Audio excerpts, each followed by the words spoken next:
pandemic got us into a reflective space and made us look inward to see what we can do for the world at large. As a self expression coach, I became a catalyst for women and started Vani, a one on one coaching program for women on finding their voice, to speak up, to be visible. As a storyteller, I spotted there were many ordinary people amongst us leading extraordinary lives, making a difference to the world, and they needed to be heard. Thus was born You and I with Rashmi Shetty, where amazing personal journeys with their uniqueness and individuality are showcased. A reaffirmation of the fact: open your eyes wider. The world is far more beautiful when we acknowledge the presence of both you and I.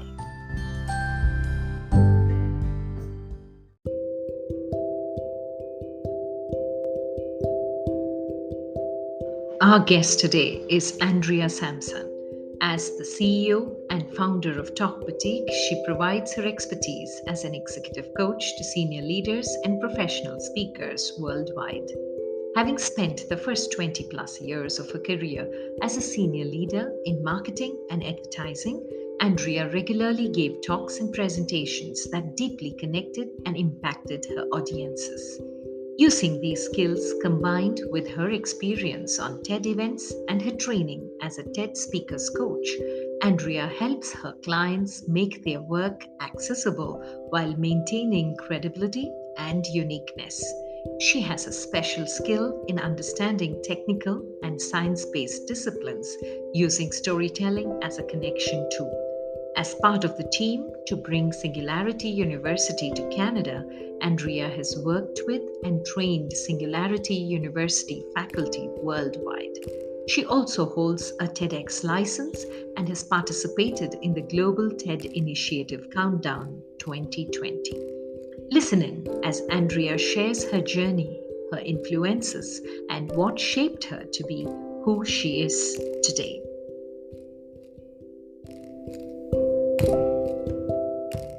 Hi, Andrea. Such a pleasure having you on You and I with Rashmi Shetty. Thank you, Rashmi. You are somebody that I've followed on LinkedIn, and I love your posts, especially the way you connect those beautiful videos to the message that you send across. That got me curious to find out who is Andrea, and I love the work that you do, Andrea. But before we get there, what was little Andrea like to the Andrea Sampson that the world knows you today as? Well, my mother used to describe me as being, she used to say, "Oh, you have such a hard head," is how she would say it. And what she meant was I was very stubborn. I was a child with my own mind, curious all the time, getting into way more than I should. And always wanting to be creative. I loved to create. I loved to color. I could remember when I was very young. We lived in an apartment building, and I remember that there were workers outside who, at one point, were working on the telephone wires, sort of overhead. And in those days, of course, they weren't very tidy, and so they had dropped big chunks of wire. And if you know anything about that kind of wire, if you peel back the colorful casings, there's all kinds of more colorful casings inside. Mhm. And I remember being just so amazed by this and decided that I was going to be a jewelry designer using wire that people threw away. And so I started creating all of these little pieces of jewelry that I set up. Instead of a lemonade stand, I set up a jewelry stand. So that kind of tells you a little bit about me. No, but really, that creativity, that innovation, how long did it stay with you? Where did it lead you? And how did you grow up? What were the subjects that interested you as you kept growing? Because the curiosity element definitely was there. And Yeah. you found an outlet to it that is so interesting. Do you still make jewelry with wires? You know what I do? I actually do. Now I make real jewelry. I don't do it as often as I would like, but I do. I have a full jewelry making kit, and credit set up a mobile studio whenever I can, and I sit down with Wow. silver wire now, and usually with some form of gemstone, and I work with it. I find it incredibly relaxing, and I mean, you might be able to tell I do love color. And so it's one of the things that really, really inspires me. So if we go back to little Andrea and what was I like in those days, and, where did that curiosity lead me? I mean, I, you know, I was never a great student or a bad student. I was always sort of one of those sort of middle of the road. And, I think what my teachers used to always say about me is, oh, Andrea has so much potential, but she talks too much. And I never, I always used to think to myself, well, it's not me talking, it's the other people. They talk to me and then I have to talk back, right? You can't be rude. But the potential piece used to always baffle me. And I think if I look back now, what I've come to learn about myself, didn't know then, because of course, when you're young, you don't understand these things, was that my creative, curious mind was very fast. And what would happen is I would get bored very quickly. And so the work that we were doing in the classroom, I was often far beyond everyone else. So I'd stop paying attention. And then, of course, I would fall behind because I wasn't paying attention. And so it was always this sort of back and forth of thinking I knew it all and then realizing I had missed the train of thought and it would have to go back. Well, so as I grew up, I continued to be very curious. Curious, stubborn, as my mother would say, always had my own ideas, wanted to do things my own way.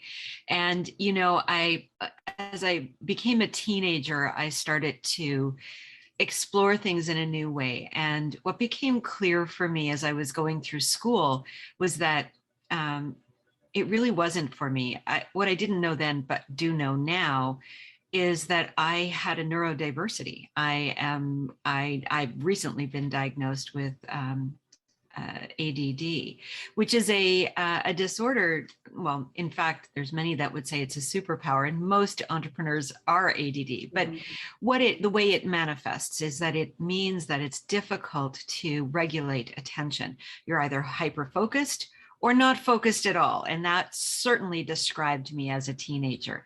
And I decided that I wanted to leave school, or leave the sort of traditional school. It wasn't serving me, at least in my 16-year-old brain.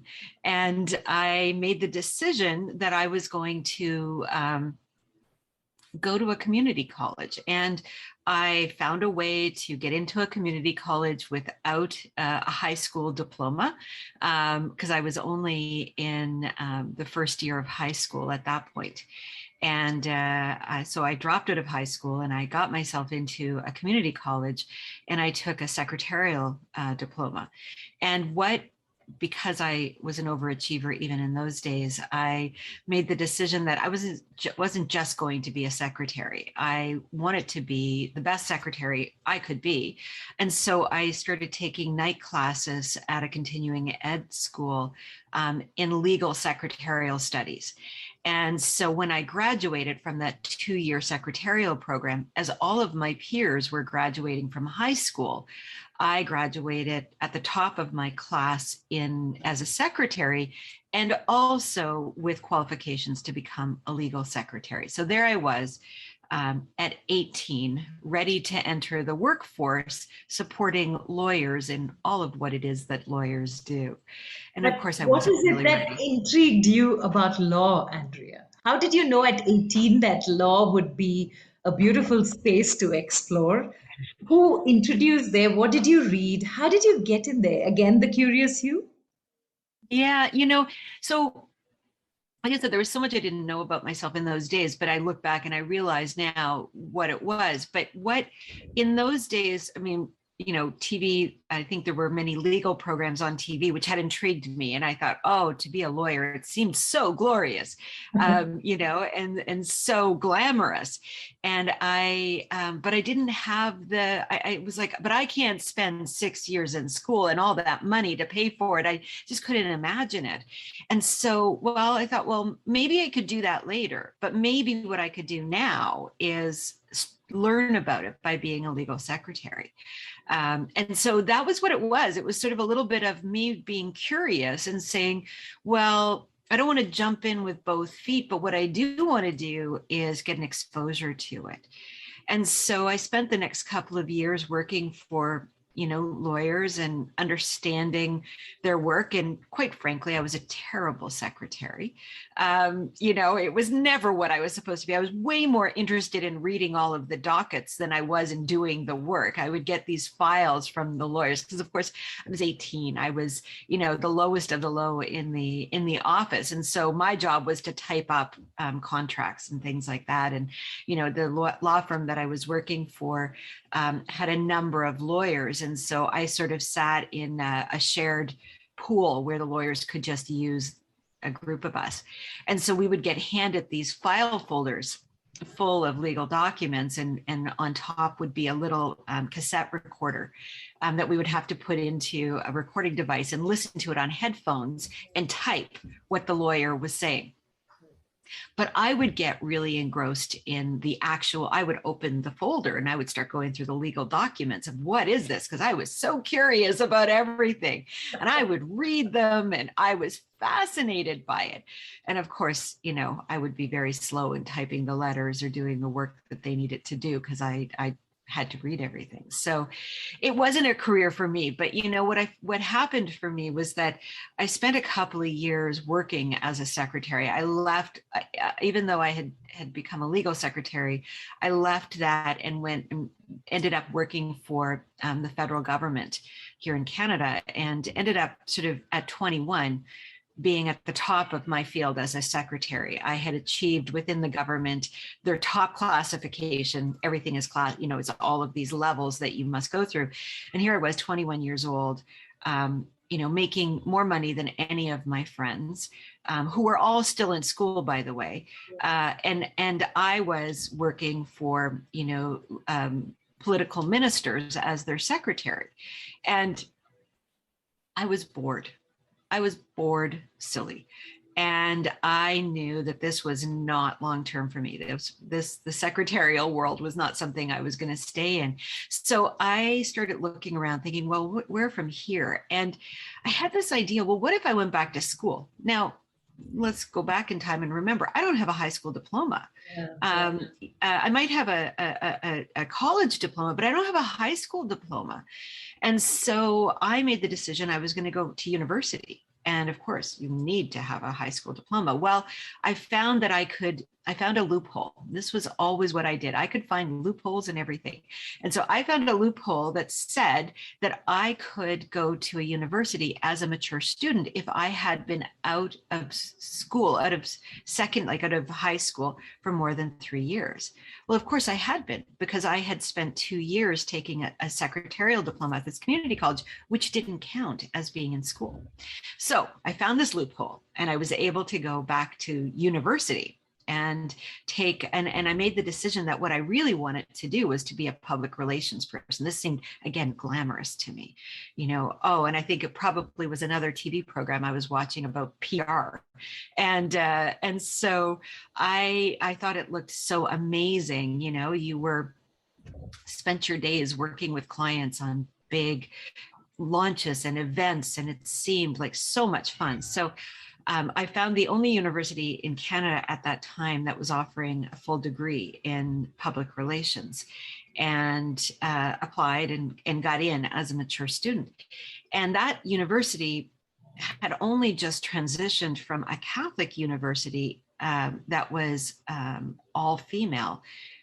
Probably within 5 years, they had just transformed into more of a public university that was co-ed. But of course, it was still very female dominated, and the nuns were still many of the professors. Well, as you look at me, even today, I don't look like the traditional Catholic girl, let's just say, that would go to a Catholic university, even though, again, it wasn't at the time Catholic, but still the nuns. So I was very much a nonconformist. And I lasted about a year in that university and realized that was not for me. So I transferred to another university and transferred my degree into a marketing degree. And did that. And while I was going to university, I was bartending at night and I was waitressing in between classes to put myself through university, because of course I had moved out on my own. I did that when I was 18. As soon as I graduated from my secretarial program, I moved out. And so there I was, working, going to school, learning lots. But I was 21 and maybe a little more mature, not a whole lot more mature than my classmates, but kind of really starting my life as a quasi-adult.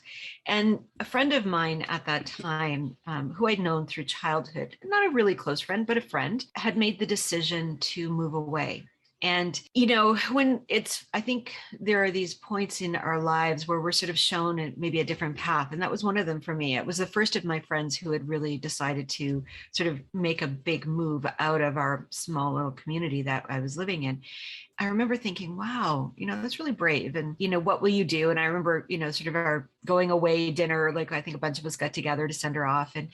And I was curious, like why, and she was going because her then boyfriend, now husband, had moved away to become a police officer in Toronto, actually, in this large city in Toronto, in Canada. And I was very curious, and I was like, what will you do? And she was, at the time, I think, had just finished university, and she said, well, I'll probably go back to university and I don't know. But it got me to thinking. And, I started looking at my own life and saying, and asking the question of, well, why am I here? Why am I here in this small community? I'm going to school, I'm bartending.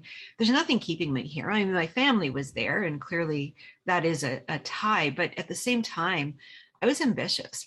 And Nova Scotia, I lived in, at the time, a suburb of Halifax, which is the largest city in Nova Scotia, and it is a government city and a tourism city, or it's natural resources. And so if you're not working in one of those three areas, you really can't get a job. And for a woman, it was even harder. It's small. I mean, at the time, I think in the entire province, there were under 1 million people in the province. And so, it had very traditional views. And often what was happening is that, women were seen to be teachers or secretaries or, sort of childcare, and anything more than that was kind of reserved for men because they had to support families. And so as I started thinking about, well, what do I want? And I knew I wanted a career, and I thought, well, I could do that anywhere. I could do what I'm doing here anywhere, and maybe that would be a better way for me to start a career. So I started looking around, and Canada is very large. And so, there's a lot of different places I could go to. And so I was living on the east coast of Canada, 15 minutes from the ocean. And the ocean was a big part of my life. So I thought, well, maybe I'll go to the west coast of Canada, to Vancouver, and go to the Pacific Ocean. And so, and then I thought, well, my friend had just moved to Toronto, so I knew one person in Toronto. So I thought, well, maybe I'll go to Toronto. And so I decided to apply to a couple of universities, thinking, well, okay, because I'm in university, well, let me see who'll take me. I'm a mature student, have kind of a checkered past. Let's see who wants me. And I applied to 3 or 4 universities, and all really high-end top universities. And surprise of all surprises for me was I got into all of them.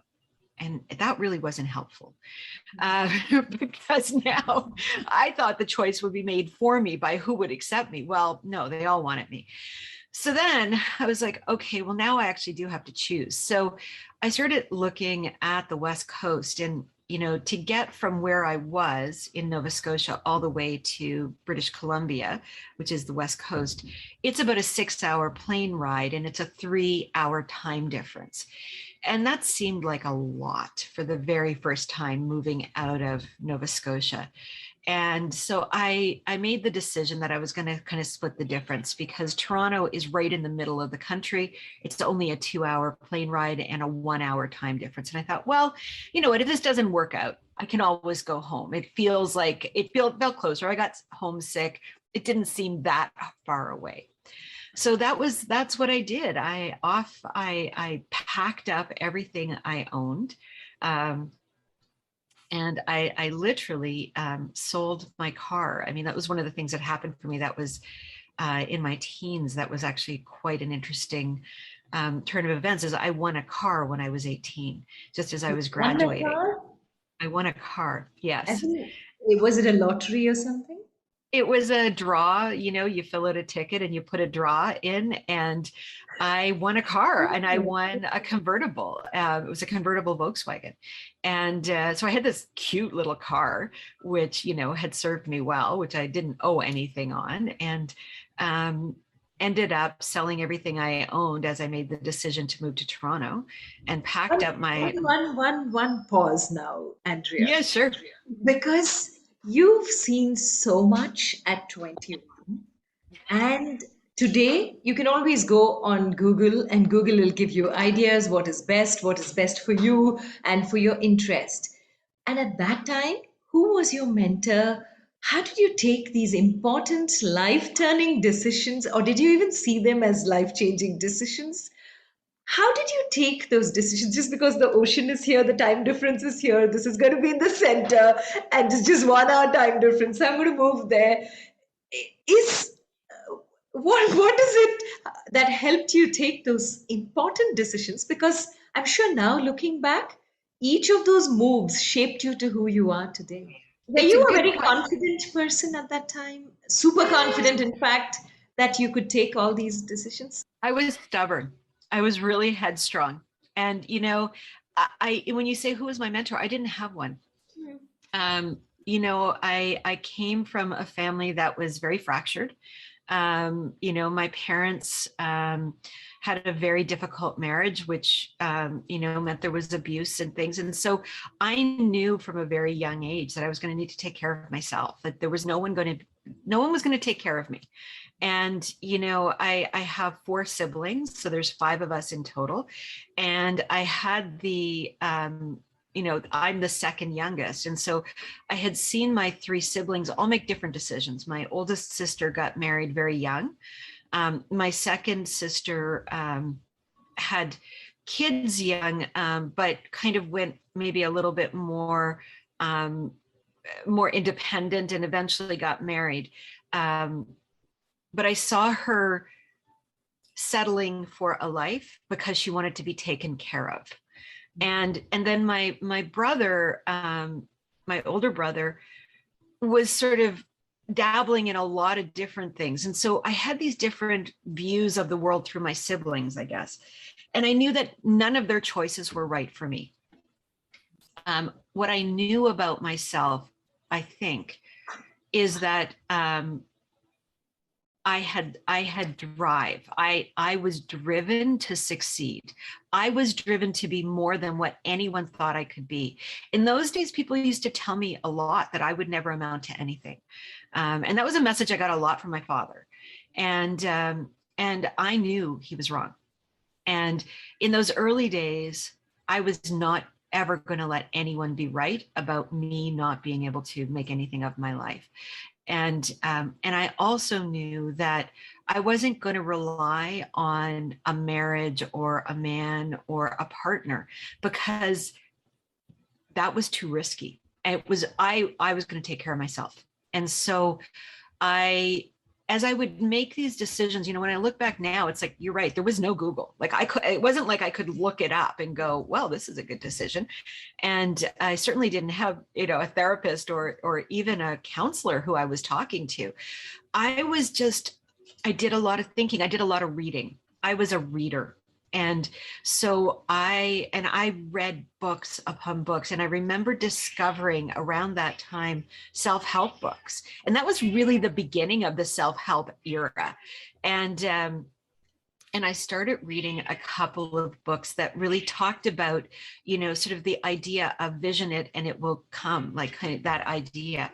And I remember, I think one of the first books that I had really connected with was in those days was the Celestine Prophecy, which, I think still is around. I don't even know, but I remember reading it and not really fully getting it, but just thinking, wow, that you don't have to live the life that people expect you to live.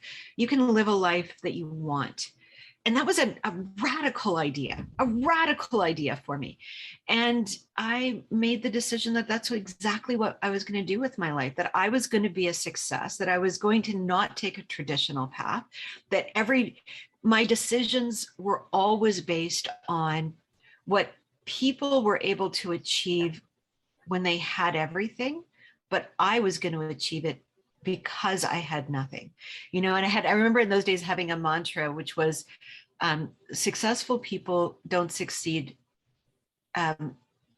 because of lack of obstacles. They succeed in spite of them. And that was me. It was like throw an obstacle in my path. I will show you how I can not only get over it, but turn it into an opportunity for myself. And that's what I did. So, what did the 20 plus you now do once you moved? So, well, I moved to Toronto. So, what I made the decision of was to go to Toronto. And I remember, so I packed up my car. I found a buyer in Ottawa, which is about 5 hours from Toronto. So, the drive from Halifax to Toronto in those days was about 20 hours. And so I pack up my convertible, and I had met this man I was bartending in Halifax, and I had met this man at the bar who heard me saying I was selling my car. And he said, well, I'll buy it. But here's the condition. You have to drive it to Ottawa, which was about 16 hours away. And I was planning on, well, I didn't know how I was going to get to Toronto, quite frankly. I had made the decision to move to Toronto, didn't know how I was going to get there. And so it was great. I can drive my car and I'll get to Ottawa, and then I'll figure out how to get to Toronto from Ottawa. That was my plan. Not a very good plan, but that was my plan. So I sold everything I owned at the time, packed up my clothes, and a few other items, one of which, kind of funny, I always think about this. So I pack up my little car and I can still see it. It was packed to the rafters with all of that. And this was in 1989. And microwaves had just come out. And I remember that for me, I had gotten a microwave, and this was like a sign that I had made it because I had a microwave. And so the only thing I kept was my microwave and my clothes, and I drove it to Toronto. I don't even own a microwave today, but in those days, for whatever reason, that was a symbol for me. So there I did. So there I arrived so I sell my car. I promised to sell my car in Ottawa. I didn't even really sell it. So the guy said, drive it to Ottawa, come to my dealership. He owned a dealership. And he had given me a post-dated check for 1 week. I had a week to get there. And he said, if you don't show up, I will cancel the check. So blind trust. I get in my car, I drive to Ottawa, show up. The guy was surprised I showed up, but he honored the deal. And not only did he honor the deal, he ended up driving me to Toronto. And, I arrived in Toronto, and I think if there's moments in our lives that are predestined, that would be one of them. I truly do believe that we are all we're guided in ways we don't know, and we are protected in ways that we don't know. And so when I arrived in Toronto, here I was at the time 23. I didn't have a place to live. I didn't have a job. I had an acceptance into a university, and Toronto at the time was in the midst of one of the largest housing crisis of its time. There was nowhere to live in Toronto. And literally people were paying landlords money just to get them, to be able to see apartments. and so this is what I arrive into. And I had my one friend who had moved here who said, hey, you can crash on my couch for a couple of days while you find a place to live. And I literally arrived, and within a day, I had a job, I had a place to live in a rent-controlled apartment, and I had the university ready to start in a month. It was as if there was a divine intervention of making sure that I knew I was in the right place at the right time. And I never looked back. You know, Toronto is a very large city. I can remember being so lost for the first, I would say, 2 years. You know, I had never experienced a subway. Nova Scotia doesn't have subways. And so I remember coming up, I would come up out of, first of all, being amazed that there were these things called subways, and then coming up out of the subway, you know, the subterranean world, and looking around of, where am I? And everyone was speaking in, you know, directions of north, south, east, and west. And I'm like, is that left or is that right? I have no idea. And, you know, so for the first couple of years, I was pretty lost in Toronto, but I loved it. You know, there was something really that spoke to the drive in me. I think as I look back now, I see that I never fit where I grew up. I was so different from everybody, my family, the people who were around me, because I was so certain. And I wasn't certain from a place of self-confidence, because I wouldn't say that I was a self-confident person. I was just driven. And I often, I think internally questioned my own decisions. No, I didn't question my decisions. I questioned myself and my worth, but I didn't question my decisions. I followed my own intuition. And when I made a decision, it was a decision. I wasn't going back on it. I was going to move forward, and I was going to make it the best decision I could make. So I always had the sense, I guess, and again, now I don't know where I got it, but it was there, that if I'm going to do it, I'm going to do it at the best possible level that I can do something. And so, you know, I didn't just go to community college. I went to community college and did night school. You know, I didn't just go to university. I was going to do university and have something that was very unique. For me, it was always about showing up different than everyone else, because that seemed to be the way in which I needed to show up in the world. I wasn't like anyone else. I didn't want to be like anyone else. I didn't want to be compared to anyone else. And it was one of the things that really annoyed me as a child, was that I was always someone's little sister.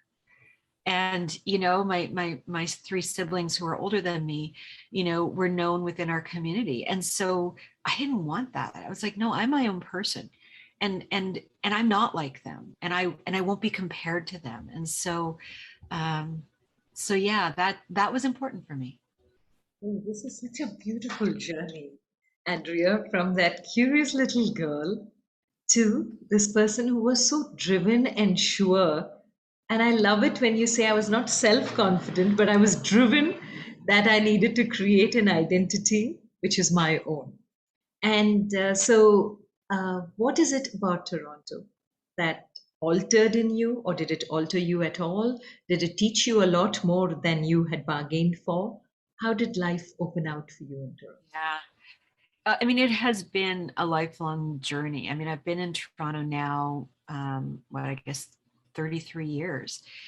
You know, I've lived in Toronto longer than I lived in Nova Scotia.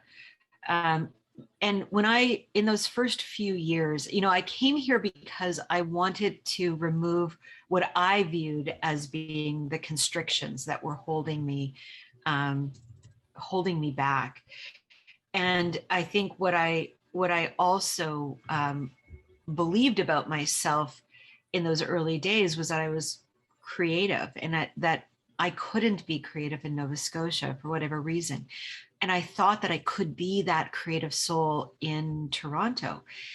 But I got here with such, you know, haste and confusion, right? Like I arrive here and everything was sort of given to me in some ways, and which, was like, okay. I mean, my original plan was I was just going to get a job in a bar. And I ended up actually being hired by a recruiter and thrown into the corporate world. And that creativity got put on the back burner. And I was so disoriented. Like the city was so large. I mean, Toronto is large just in area. It's to go from one end of what's called the Greater Toronto Area, from one end to the other on a highway. It's almost a 2-hour drive, so it's quite large. And that's in comparison to where I was, where Nova Scotia is this like Halifax, tiny little city. And so you would meet people. Like just making friends was a challenge, because I meet people in my job, but I would live at one end of the city and they would live at the other. Well, you can't be friends, I mean, you can be friends at work, but, and like even going out after work, there was all of these challenges that were new for me. Everything was new. And it took me a while to really find my feet.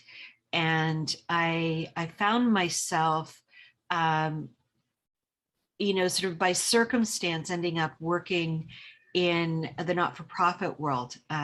And again, typical me, I ended up changing my studies because when I got here, it was like, there was no way I was going to be able to turn it around and go to university.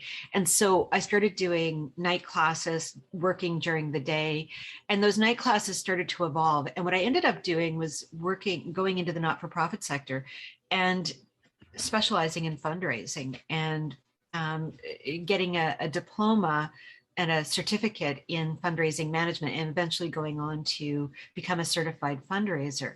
And it was a world that really spoke to me because it was a world of passion. What happens, of course, the people who you work with and interact with, they do what they do because they're trying to make change. They're trying to create, they're trying to support something. And it felt right to me. It felt like, yes, if I'm going to spend 8, 10, 12 hours a day doing something, I want it to have meaning. And so I knew that I was giving up salary for passion, because the not-for-profit sector is not famous for paying very well. But, I felt good about what I was doing. And I worked for a number of small charities and not-for-profits, and helping them to grow. And I learned and grew with them. And what I loved about working in the not-for-profit sector was that I got to be all of me. I remember around that time, I started reading business books and starting to understand, like, what do I want to be? What do I want to do? And I remember coming across this idea of specializing, of being a specialist in something. And many of the books that I was reading kept saying you should specialize, that's how you'll get ahead. And I remember thinking, oh my God, that sounds horrible. Why would I want to do that? And as I read more and more gurus out there, I remember finding one, I don't even remember who it was, I talked about being a generalist. And I was like, that's what I want to be. I want to be a generalist. I want to do everything. And I want to have enough knowledge. And that seemed to me like, it was like, because I kept thinking to myself, how would I ever get ahead in business? And, if I'm going to get ahead, if I am a specialist, then I'm only going to go to the head of that specialty. But if I'm a generalist, I could be the head of a company. And so that seemed like the better option for me. So that's what I did. So in the not-for-profit world, that was really good because they never have enough people. And there's always more jobs than there are people to do them. And so I did everything. I may have been a fundraiser, but I was also the IT person, because in those days, computers were just becoming something. And so, I started off with, being the only person in the office that had a computer on my desk. And then I had to learn how to program that computer. And then I had to learn how to use databases, because we would raise money. But we didn't call them databases, we called them donor bases. And then I learned how to actually connect the computer so that my computer could talk to somebody else's computer. Because in those days we didn't have the internet. So you literally had to physically wire the computers together in what was called a network. And so I learned how to do that. So I was the fundraiser, I was the IT person, but I was also the public relations person. I also did marketing, and probably various and sundry other jobs along the way. And so my time in the not-for-profit world served me because it let me grow in ways that I didn't even know I was growing, but I loved it. And I worked like crazy hours, because half the time with the companies I worked with, or the organizations that I worked with, my boss and my bosses were the volunteers. They were, the volunteer board of directors. So they met, between 5 and 10 at night. And so I would work all day and then have to go to the meetings at night and manage those meetings because, I was the staff person. So it was my job to make sure that the meetings were well managed and that the volunteers had what they needed and that we were driving forward on the goals of the organization. So I would often work these crazy long hours, which of course I wasn't paid for, but I didn't care. I loved what I was doing. And I eventually specialized in doing very large scale gala events where we would run these incredible events, raise a lot of money and have fun. And it fed in me this need to create.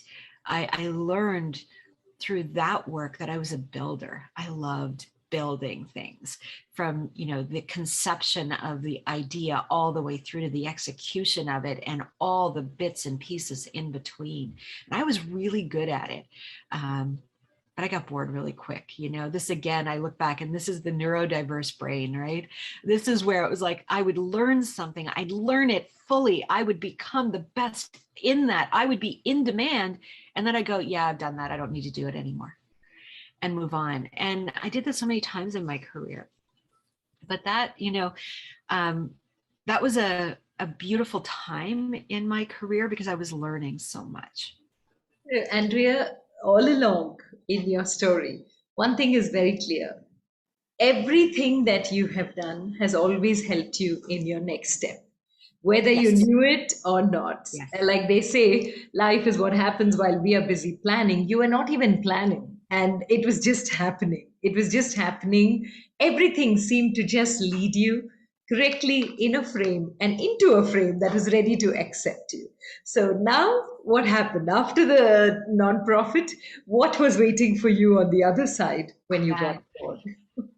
So, that was another interesting journey. And like you said, I didn't know what I was leading up to. When I was in the not-for-profit world, I thought that I wanted to stay in that world and become, the executive director of a charity and do that. And what became clear for me was that as you got more senior in the not-for-profit world, what happened was it really just became more and more about the politics of the organization and the politics of managing volunteers. And I didn't want that. And so it was hard to leave though, because in those days, and this would have been in the mid 90s now, charities and not-for-profits were still seen as being just volunteer work, even though I was a paid staff. And so when I went out into trying to shift, I had a lot of people going, well, you've never worked. You've only done volunteer work. And I was like, well, no, that was a lot of work.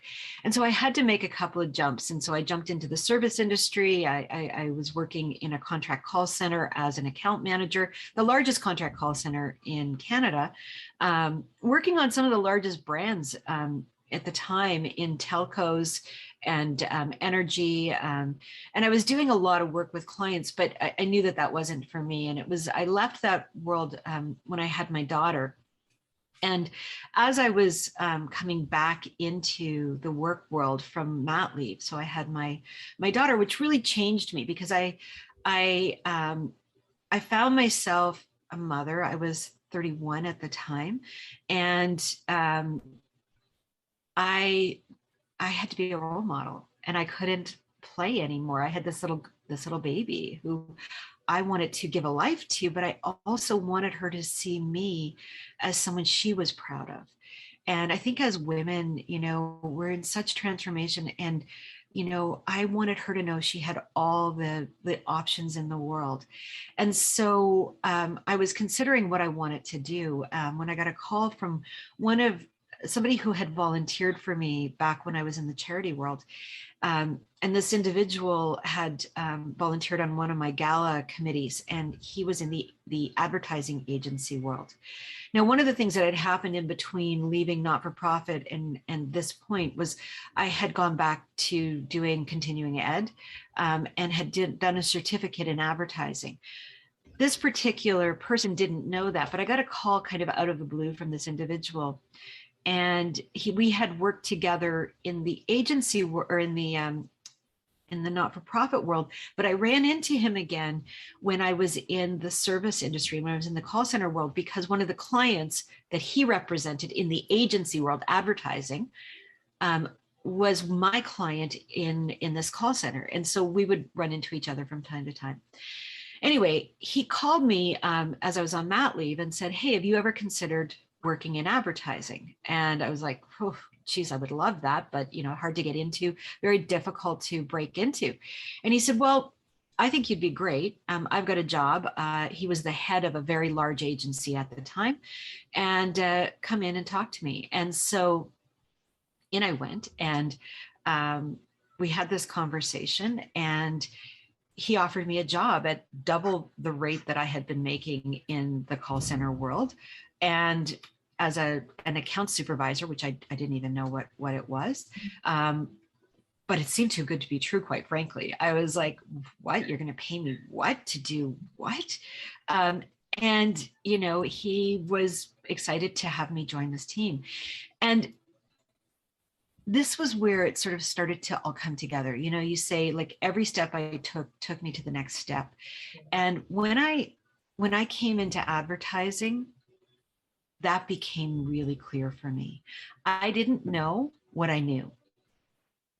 And here I come in as basically a manager, working on accounts in direct marketing. At the time, this was a direct marketing advertising agency.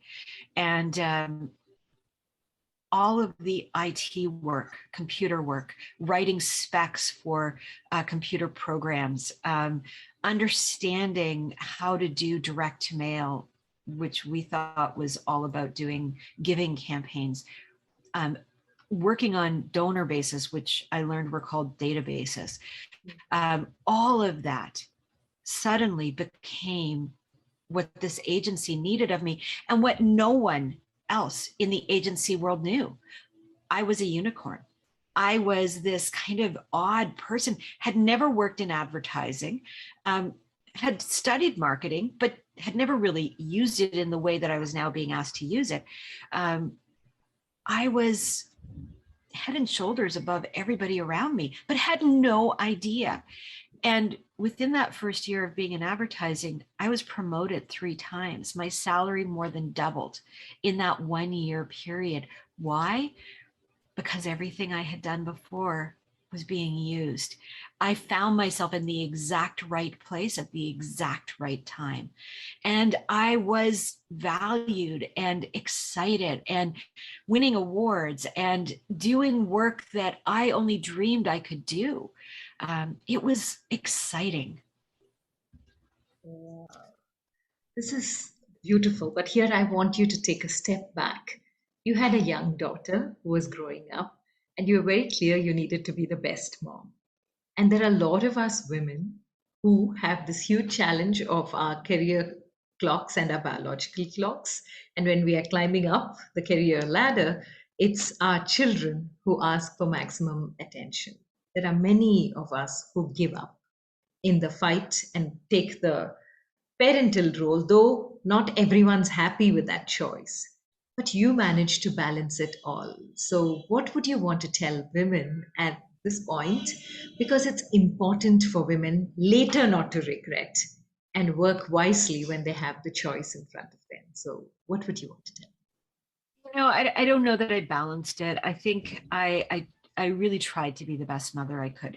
The thing I knew about myself was that I could never be a stay-at-home mom. I knew that. I knew that, and not because I couldn't afford it or couldn't, it was not for me. And I knew that I wouldn't be a good mother as a stay-at-home mom, that my daughter would suffer for it because I would suffer. And so, but I also knew that I wanted to be a good mother. And so for me, I made the choices of continuing to work in a very demanding industry and job, but keep my daughter with me as much as I could. And so, you know, I found places for her, childcare places for her, where she was loved like a mother would love her. So I never put her into daycare in the traditional, what we have here, where it's sort of large groupings. I always put her in people's homes. I would find moms who were taking in children, and they would become almost surrogate moms for my child during the day. And so she had that loving environment that would never have been me. But when we were together, you know, and we became sort of a little team. My weekends were spent with my daughter, and she loved to be in activities. She was in dance all of her childhood. And so I loved being a dance mom. And we would go to, you know, I would pick her up from her babysitter, and every, you know, in the evenings she would go to dance 3 nights a week and on the weekends. And so I was with her. I would take her to all her competitions. And, you know, and we just did things together. We always had plans. And so, and, you know, and she would come to work with me sometimes if she was sick. You know, I had a type of job where it wasn't easy for me to be able to not show up. And so, you know, I look back now and I think, oh God, mother of the year, you know, there's my sick child literally sleeping under my desk.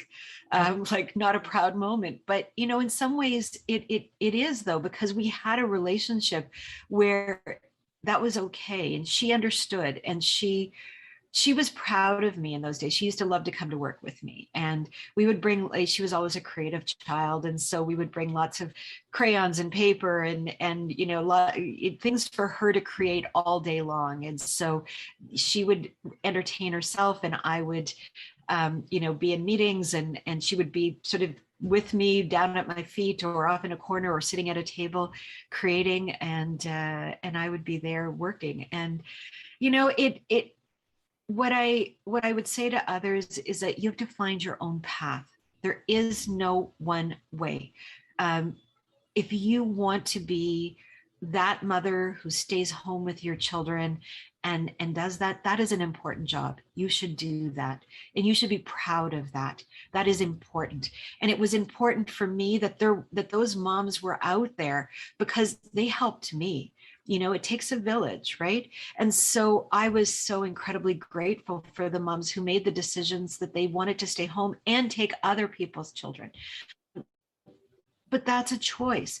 You know, if you want to be like me and be a career woman, then do that too, and do it in a way that you can be proud of the woman you are, the mother you are, and the role model you are, because that's what you are. We're all role models for our children, both male children and female children, and we're creating new ways for them to see the world.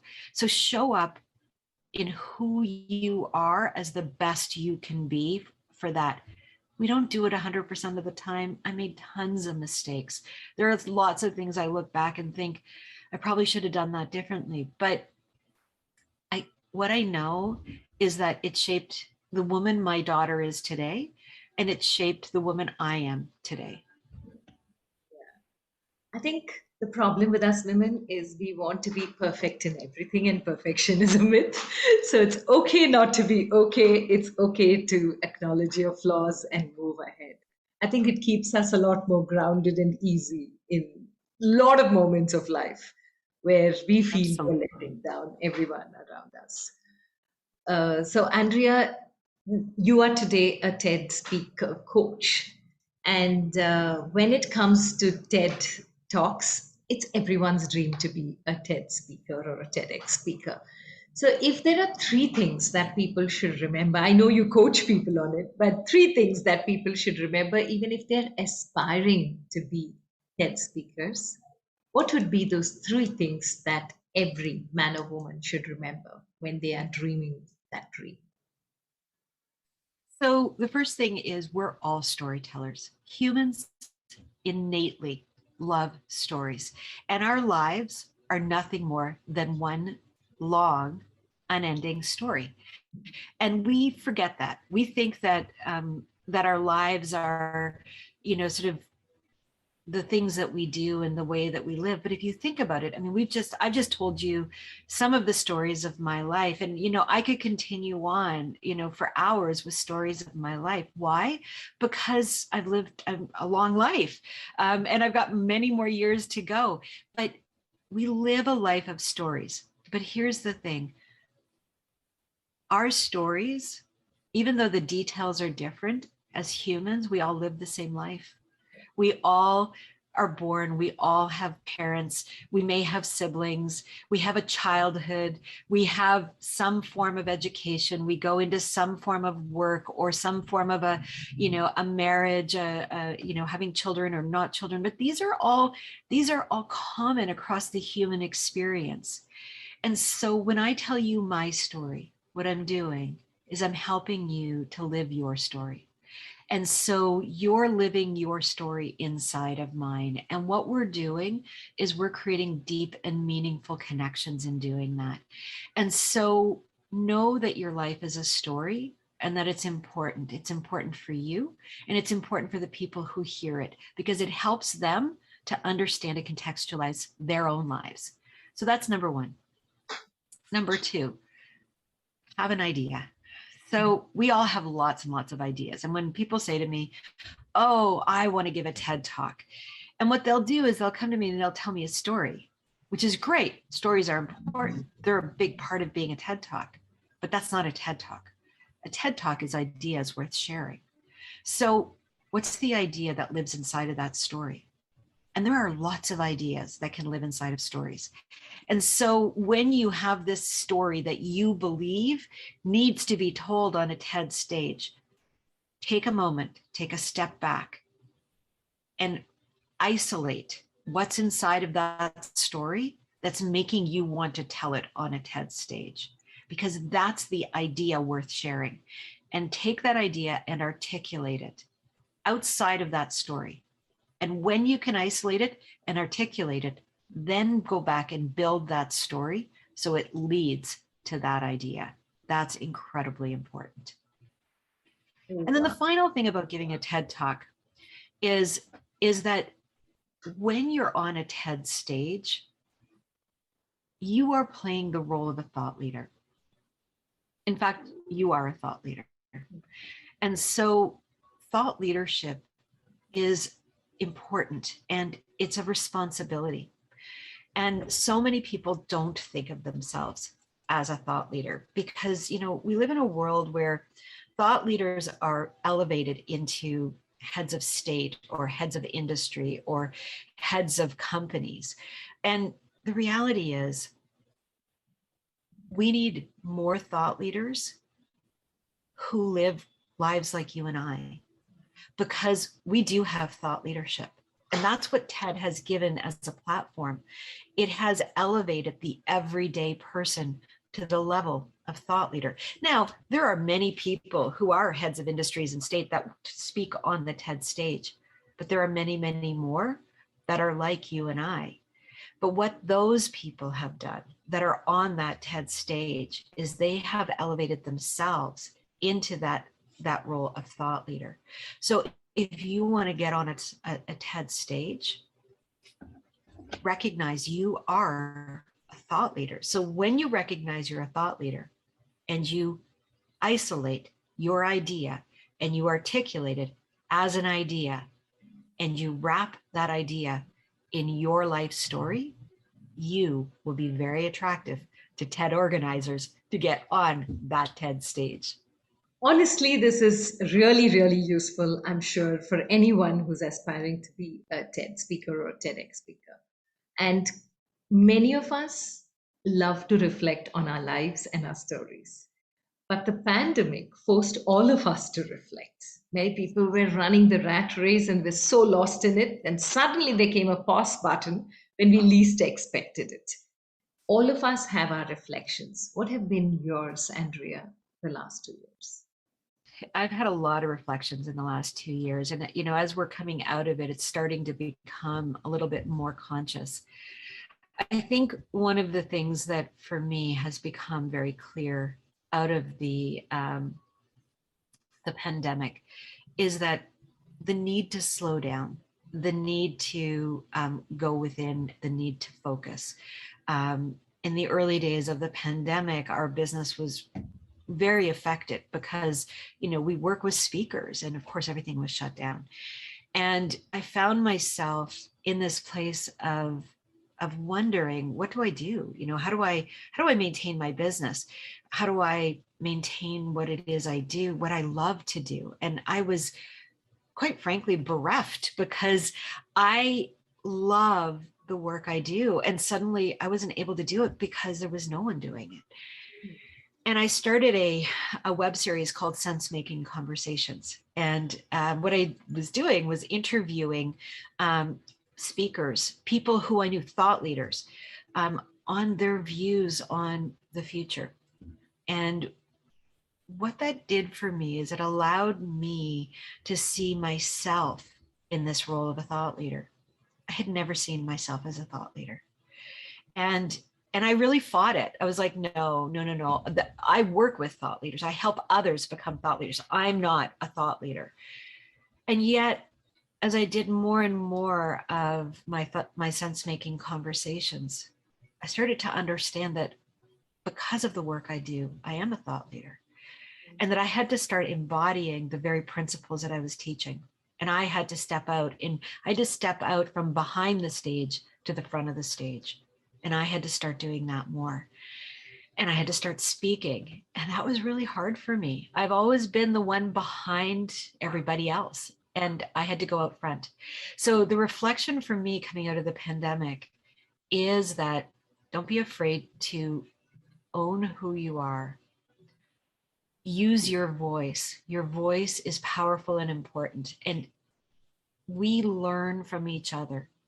And so when you tell your story, when you're able to share your ideas, when you do what it is that you do for love and for passion, we all feel it, we learn from it, and from that place, each of us grows.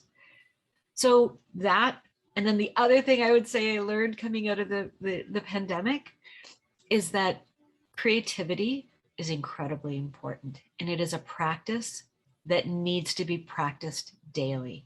That creative soul, that little Andrea who was, using discarded wire to create jewelry, really wanted to create again. And all through the pandemic, I have rediscovered this creative soul inside of me that I kept hidden for so long. And I've become a maker, and, through yarn craft, through jewelry making, through painting, through candle making, suddenly I have explored all of these making activities that I don't think I ever knew I wanted to do. But now they're a big part of my life. So you kind of spend time now making jewelry as well? I do.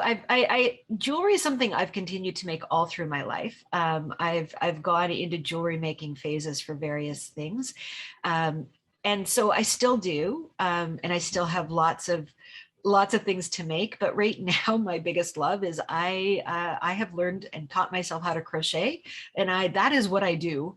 A lot of hours a day when I'm not working, I'm crocheting, and it's meditative. And I think that's what I need in this moment. And all creative activities in some way have a meditative element to them. And it's that ability to kind of keep my hands busy so my brain can wander and be in other places. And that's been very important for me. And 3 life lessons as we come to the conclusion of this conversation. So 3 life lessons. 1, stay curious. It is the thing I think that I credit with all of my success. I have always been that curious, headstrong young girl who wanted to know everything about everything. And I kept asking why. And asking why has gotten me into lots of trouble, but also into many, many new places I never would have gone. I've learned so much.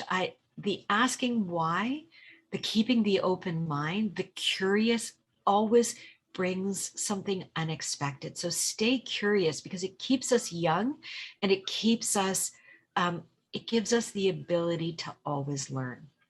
So be curious. The second life lesson is we never get it done. Life is a journey and it's not a destination. There is no destination. We never get it done. And there's one of the gurus that I follow always says you can never get it wrong because you never get it done. And so it's such an important message, right? Because we think, oh my God, I failed. I didn't get the job, or I got fired from the job, or the marriage broke up, or that project didn't work out. I failed. It's not a failure. That's just it truly is. It's a learning opportunity. You don't know why that's happening to you. And this is where curiosity plays into the journey. Because if you can be curious inside of what is perceived as a failure, what you find are two things. One, the gift, that's why that came to you. And two, the path to the next place. And so know that life is a journey. And you can never get it wrong because you never get it done. And then the third thing I would say is really embody all of who you are. I'm 56 and I have purple and pink and blue hair right now. My hair has been many colors most of my life. This is not new. I started doing this, I think, when I was in my 30s. And no one was doing colored hair in those days. And why do I do it? I do it because it is who I am. It is the expression of me. And I'm not afraid to express who I am. I show up in all of myself. And it gets me in trouble sometimes. And other times I'm not welcome. And sometimes I'm really welcomed because what I do is I make it okay for others to show up in all of who they are, because I show up that way. And we each are unique. And so when we show up fully embodying who we are, we can allow for an environment of love and an environment of creativity and differences to live together without, judgment. And I think that's a really important space to create for people. So be all of who you are and be unapologetic about it. It'll get you in doors that you never thought would open, and there'll be doors that'll close behind you that you wanted, but you learn you didn't need. Ooh, wow. That is really, really true, powerful, and what a wonderful way to end the conversation. Because I think when you wholly accept yourself as to who you are, the world has no choice but to accept you as well. And thank you so much, Andrea, for being the inspirational person that you are and the magic that you spread. First, with the videos that you share on LinkedIn, that I'm a huge diehard fan of, and each one of them, and the way you connect your messages to those videos, continue that magic. It's amazing to see those videos, brings a smile on. And in whatever you do to help other people find what the thought leadership qualities there in them, the idea in them that needs a seed, a germination that the world needs to actually admire and listen to. Fantastic. Thank you so much for being on You and I with Rashmi Shetty. A pleasure talking to you. And God bless you, Andrea, for all that you're doing. Well, thank you so much, Rashmi. I so appreciate you and the work you're doing in the world. And I am so excited to see what's next for you. So thank you. Thank you.